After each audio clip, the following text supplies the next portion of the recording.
जे अज्ञानातील अंधार दूर करतात. गुरु म्हणजे अंधार आणि प्रकाश, जे आपल्या मनातील अज्ञान, शंका आणि संभ्रम दूर करून आपल्याला ज्ञानाचा प्रकाश देतात. ते म्हणजे गुरु. आपल्या भारतीय संस्कृतीमध्ये गुरूंना ईश्वराचे स्थान दिले आहे.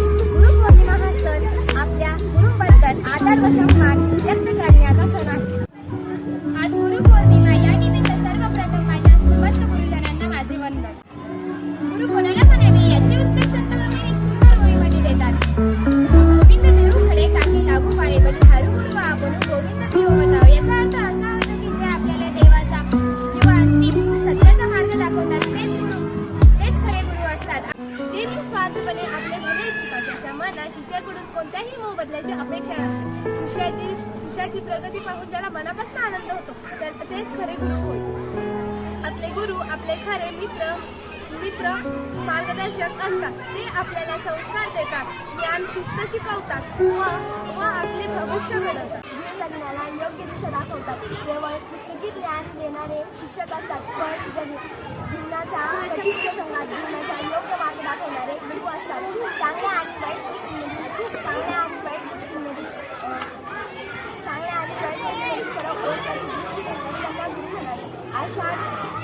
आषाढ शुद्ध पौर्णिमेला गुरुपौर्णिमा किंवा व्यास पौर्णिमा असं म्हणतात. ते आपल्याला शिस्त संस्कार लावतात. शिस्त आणि चांगले संस्कार लावतात.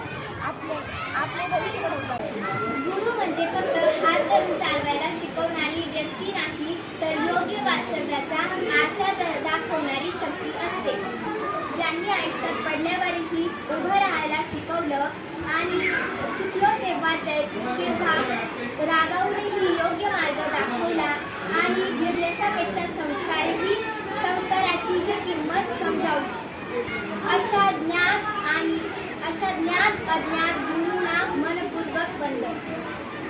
जे सुधारून संस्कार करतात, ते केवळ कौतुक करत नाही, तर आपल्या चुकांवर कडक शब्दात बोट ठेवतात. मातीला आकार देऊन सुंदर घडा बनवणाऱ्या कुंभाराप्रमाणे जे आपले चरित्र घडवतात तेच गुरु असतात.